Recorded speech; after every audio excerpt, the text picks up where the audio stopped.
पुढच्या 2-4 दिवसात सरकारला 1 वर्ष पूर्ण होत आहे आणि ज्या एका वर्षात ज्या पद्धतीने झपाटल्यासारखं तुम्ही काम करायचा प्रयत्न करताय, जर याचं रिपोर्ट कार्ड करायचं झालं तर आता केलेलं वर्षभरातलं काम आणि पुढच्या वर्षभराचं काय, कारण मध्यंतरी मी पाहिलं की मध्यंतरी आमदार तुमचे असलेले मंत्री तर त्यांचं प्रगती पुस्तक तुम्ही बहुतेक करायला घेतलंय, त्यांना टास्क हे केले, त्याची सिस्टीम लावून दिली.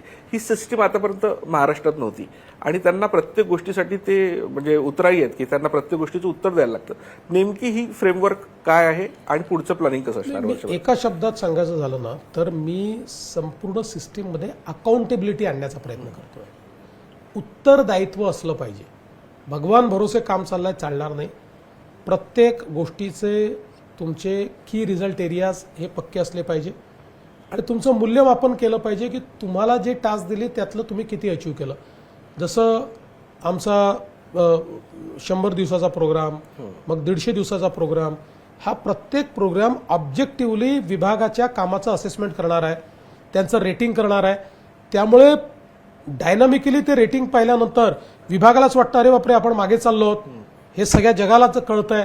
त्यामुळे ते अत्यंत वेगाने काम करतात.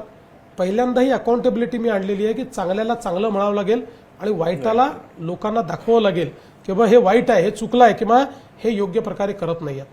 आता माझ्या सिस्टीम्स ज्या आहेत त्या या वर्षभरात जवळपास बसत आलेल्या आहेत. पुढचं वर्ष ॲक्शन्स आहे. मोठ्या प्रमाणात जी कामं हातामध्ये घेतली आहेत ती कामं वेगाने पूर्णत्वाकडे न्यायची हा माझा प्रयत्न आहे.